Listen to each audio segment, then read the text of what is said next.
Hello students, today we will discuss contractual capacity of party यानी कि पक्षकारों में अनुबंध करने की क्षमता।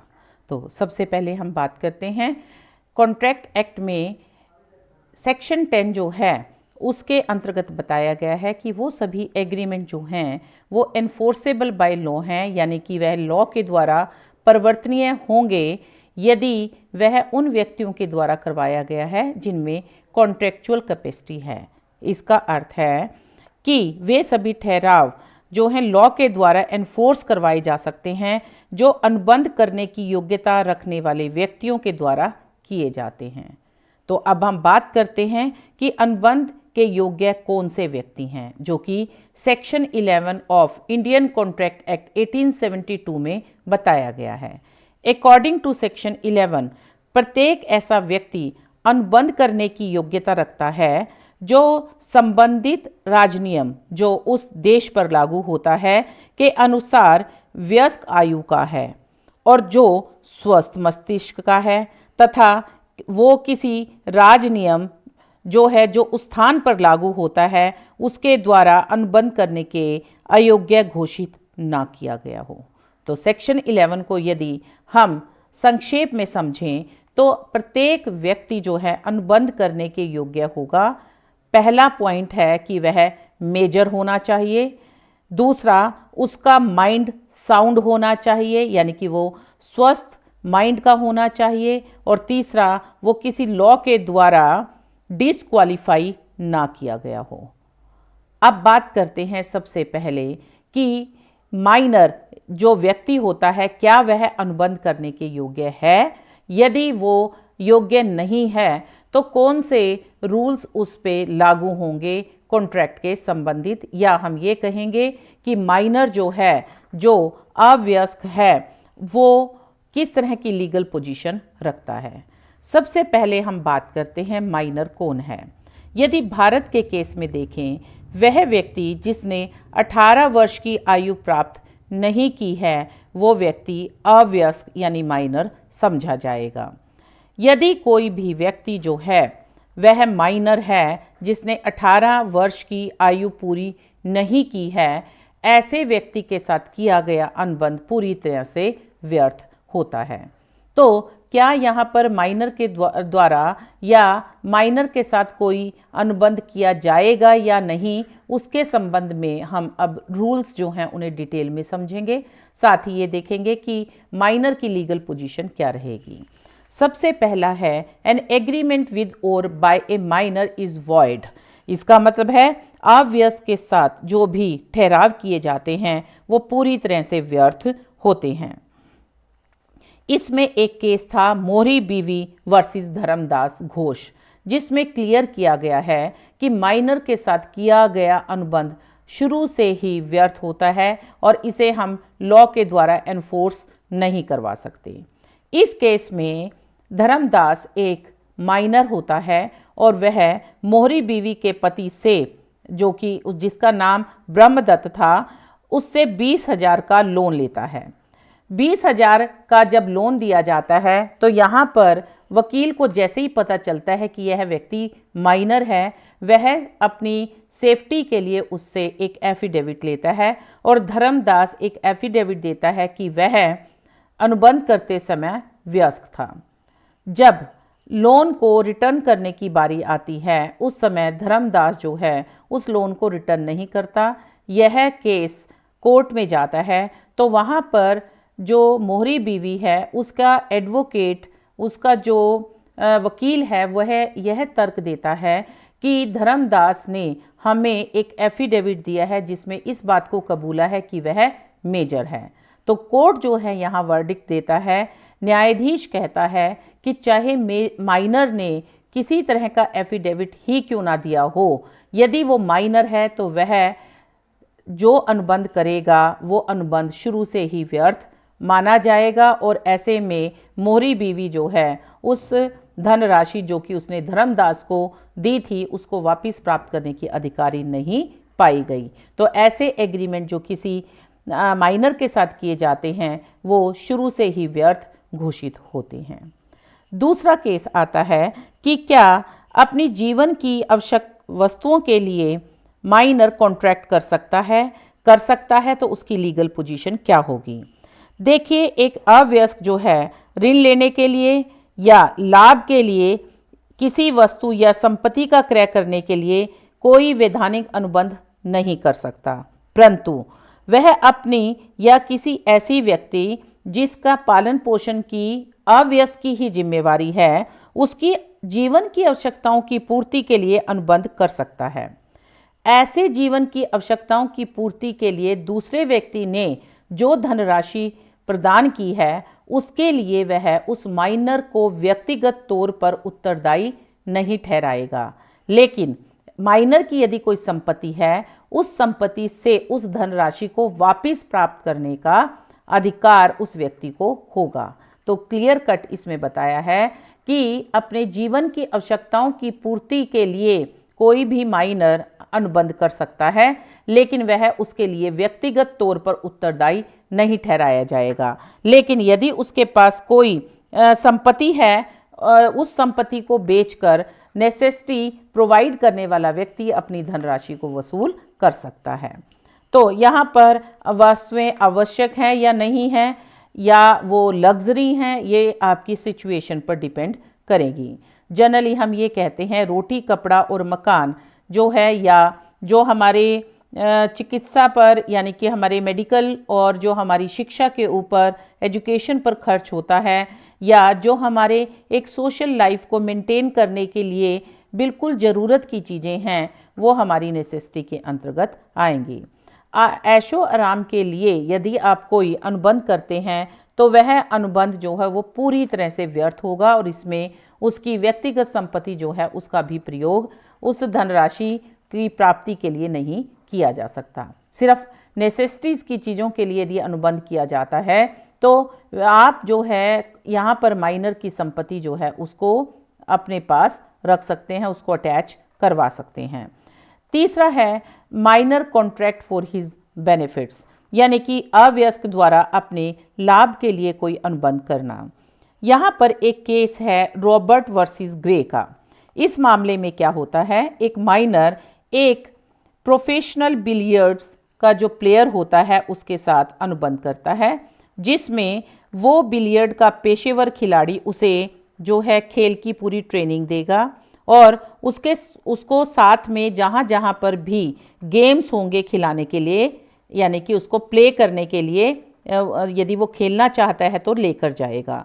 तो न्यायालय जो है उसने ऐसे अनुबंध को वैध माना, क्योंकि वह स्वयं के जो माइनर है उसके लाभ के लिए था, परंतु यहाँ जो अवयस्क है उसे व्यक्तिगत तौर पर उत्तरदायी नहीं ठहराया जा सकता। यदि आपके माइनर की कोई संपत्ति होगी, उस संपत्ति में से उन खर्चों को वसूल किया जा सकता है। तो इस केस में भी बिल्कुल ये जैसे हमने इससे पहले वाले केस में किया था, जहाँ पर नेसेसिटी ऑफ लाइफ की बात की थी कि यदि कोई माइनर अपने बेनिफिट के लिए कोई कॉन्ट्रैक्ट करता है तो ऐसे कॉन्ट्रैक्ट को वैध रूप दिया जा सकता है, लेकिन माइनर जो है वह उसके लिए व्यक्तिगत तौर पर उत्तरदायी नहीं होगा। उससे जो बेनिफिट्स प्राप्त किए हैं उसके लिए जो भी खर्चा दूसरी पार्टी ने किया है, उस खर्चे को वह उसकी संपत्ति यदि कोई होगी उस संपत्ति से ही प्राप्त कर सकता है। ये हमने केस इसके लिए जो किया था वो था रॉबर्ट वर्सेस ग्रे का केस। नेक्स्ट है कॉन्ट्रैक्ट बाय पेरेंट्स और गार्जियन ऑफ द माइनर, यानी कि अवयस्क के माता पिता या संरक्षक के द्वारा किया गया अनुबंध।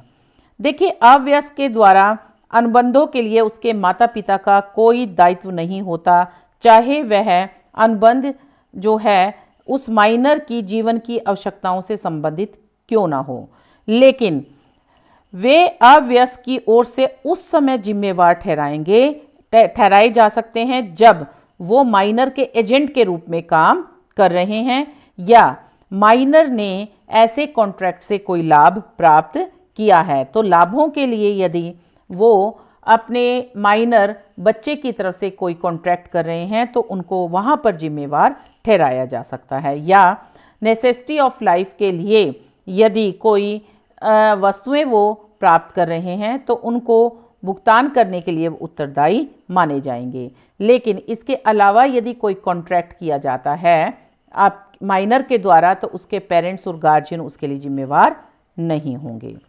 इसी प्रकार से है minors contracts can not be ratified on his becoming major, यानी कि माइनर के साथ किया गया कॉन्ट्रैक्ट जो है उसके मेजर होने के बाद भी रेटिफाई यानी पुष्टिकरण उसका नहीं किया जा सकता। यदि कोई व्यक्ति माइनर होता है और वो अनुबंध कर लेता है और साथ में वचन देता है कि मैं जैसे ही मेजर हो जाऊंगा, यानी कि जैसे ही वयस्कता की उम्र मैं प्राप्त कर लूँगा, मैं आपके इस पैसे का भुगतान कर दूंगा।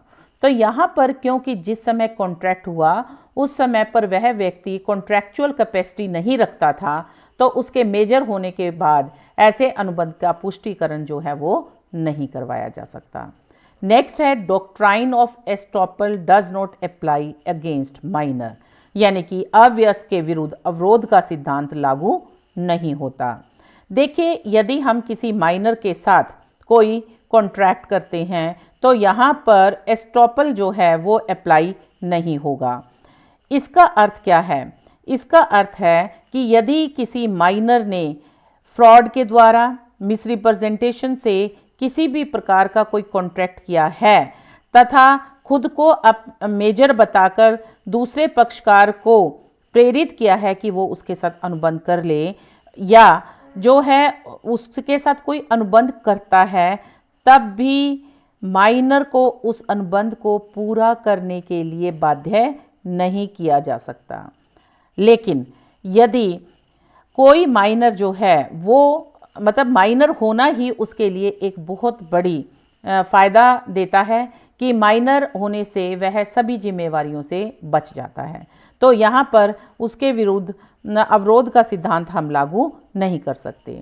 और साथ में यहाँ पे ये क्लियर कर देती हूँ मैं कि यदि माइनर ने किसी तरह से छल कपट करके कोई धन से कोई वस्तु खरीद लेता है, यदि वह वस्तु माइनर के पास है तो ऐसे में वो वस्तु लौटाने के लिए लॉ जो है उसे कह सकता है कि वह वस्तु वापस उस व्यक्ति को, जिस व्यक्ति से धन प्राप्त उसने किया था, उसको वापस कर दे। तो इसका अर्थ है कि उसे पेमेंट के लिए जिम्मेवार तो नहीं ठहराया जाएगा, लेकिन यदि उस पैसे से उसने कोई प्रॉपर्टी या कोई वस्तु प्राप्त की है तो उस वस्तु को उसे वापस करना होगा उस व्यक्ति को जिससे उसने धन प्राप्त किया था, यानी कि जिससे उसने कॉन्ट्रैक्ट किया है। नेक्स्ट आता है माइनर एज एन एजेंट, अवयस्क एजेंट के रूप में। देखिए, अनुबंध अधिनियम की धारा 184 के अनुसार एक अवयस्क को एजेंट के रूप में नियुक्त किया जा सकता है, लेकिन यदि उसके द्वारा कोई कार्य किया जाता है तो उसके लिए नियोक्ता उत्तरदायित्व लेगा, यानी कि नियोक्ता ही उत्तरदायी होगा। यदि एक माइनर के द्वारा कार्य करते समय किसी तरह की लापरवाही होती है और उससे नियोक्ता को कोई नुकसान पहुंचता है तो नियोक्ता ऐसे पैसे या ऐसी क्षतिपूर्ति अवयस्क एजेंट से वसूल नहीं कर सकता।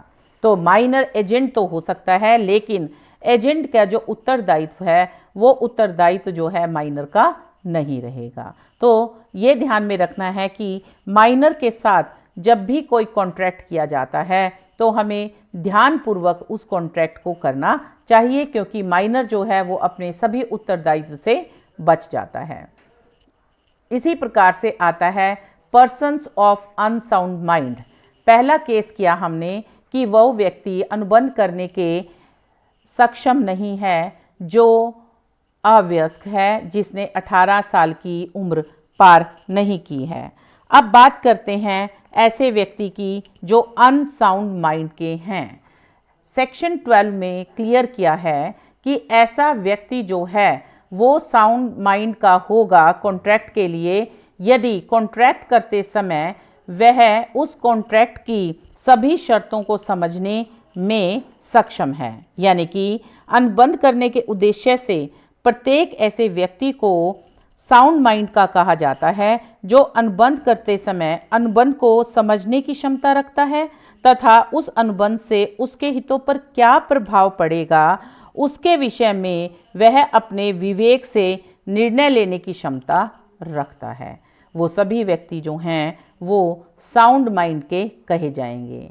इसका अर्थ है इसके विपरीत ऐसा व्यक्ति जो कॉन्ट्रैक्ट के का उसके ऊपर उसके हितों पर क्या प्रभाव पड़ेगा उसको समझने की क्षमता नहीं रखते हैं और ना ही वह अनुबंध को समझने की क्षमता रखते हैं, तो ऐसे व्यक्ति अनसाउंड माइंड के कहलाए जाएंगे।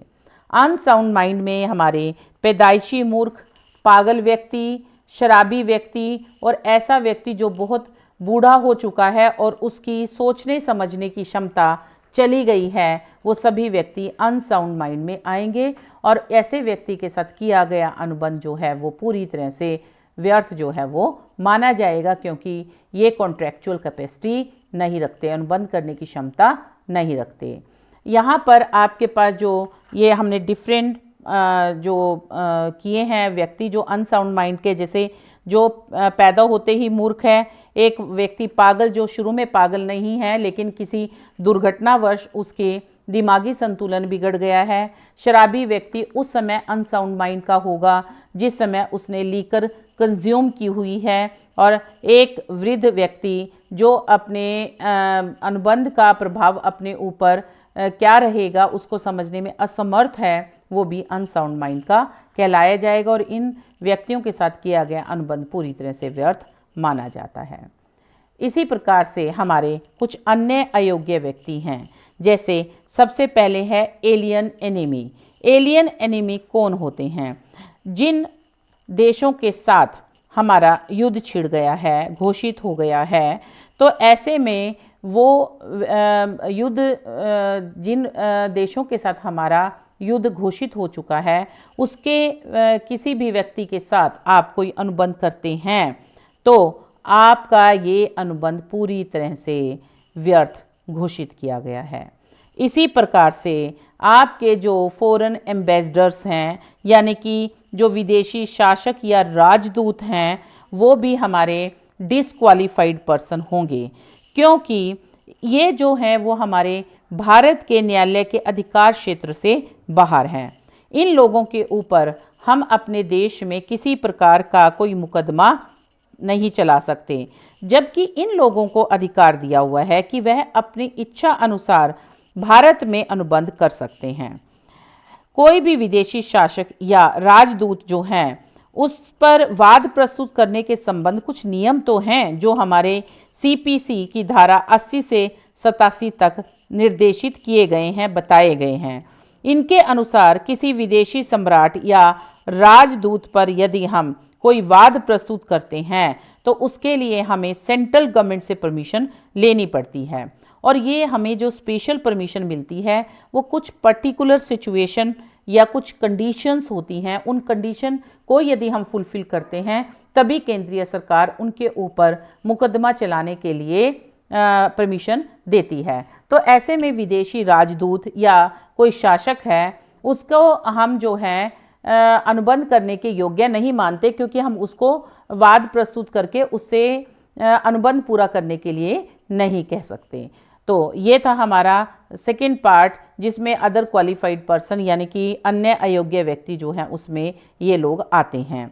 तीसरा है कोई कैदी जो कन्विक्ट है या जो अपराधी है जिसको न्यायालय ने जो सज़ा दी है वो अपनी जुर्म की सज़ा काट रहा है, तो यदि वो जेल में व्यक्ति है तो वह अनुबंध करने के योग्य नहीं होगा। पर स्टूडेंट्स ध्यान में रखें, जब वो अपनी जेल की सज़ा जो जेल में जो सज़ा दी गई है उसको काट लेता है, उसके पश्चात वह अनुबंध करने के योग्य हो जाता है। नेक्स्ट आता है हमारा इंसॉल्वेंट। इंसॉल्वेंट पर्सन जो है आपको पता है इंसॉल्वेंसी कब होती है? जब एक व्यक्ति की एसेट्स कम रह जाती हैं और उसके उत्तरदायित्व जो हैं वो बढ़ जाते हैं। इसका मतलब उसके पास उत्तरदायित्वों का वहन करने के लिए प्रॉपर पैसा नहीं है। तो ऐसे व्यक्ति के साथ अनुबंध यदि हम करते हैं वह पूरी तरह से व्यर्थ होगा, क्योंकि insolvent person is not competent to contract, वो आप कॉन्ट्रैक्ट के करने के कॉम्पिटेंट नहीं है। कॉरपोरेशन और कंपनी, देखिए आपको पता है कंपनी जो होती है वो एक आर्टिफिशियल पर्सन है जिसका अपना सेपरेट लीगल एंटिटी होती है। तो यहाँ पर क्योंकि ये आर्टिफिशियल पर्सन है तो कंपनी का जो मैनेजमेंट है वो उसके बोर्ड ऑफ डायरेक्टर्स या उसके एजेंट्स के द्वारा किया जाता है।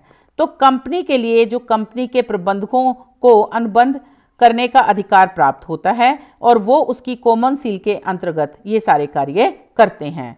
परंतु इसके लिए आवश्यक ये है कि अनुबंध कंपनी के memorandum of association and article of association में दी गई सीमाओं के अंदर जो है रहकर ही किए गए हों।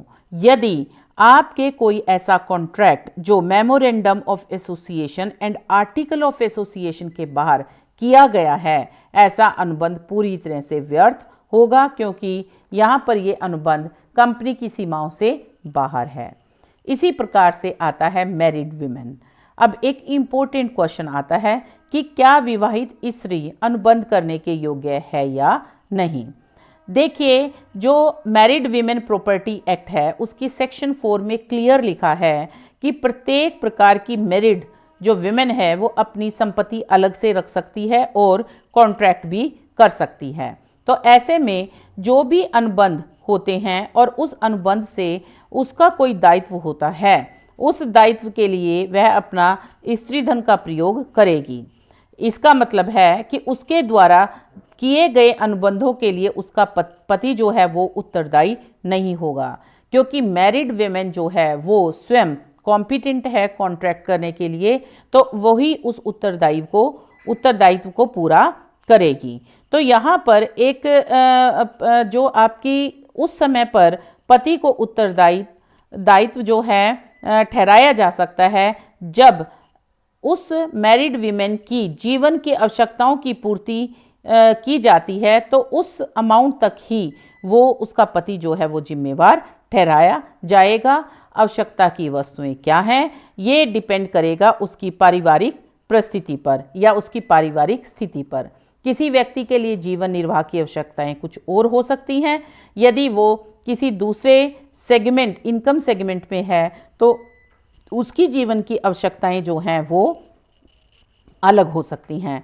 तो यदि कोई स्त्री अपनी इच्छा से अपने पति से अलग हो जाती है और पति का सहारा नहीं लेती है, तो ऐसी स्थिति में उसका पति उसकी जीवन की आवश्यकताओं के अनुबंध में भी उत्तरदायित्व उसका नहीं होता। तो मैरिड वीमेन के केस में है कि मैरिड वीमेन जो है वो अपना अनुबंध कर सकती है, उस अनुबंध के लिए वह स्वयं जिम्मेवार होगी और उसकी खुद की जो संपत्ति है उसका प्रयोग किया जाएगा उसके दायित्व के निर्वाह के लिए।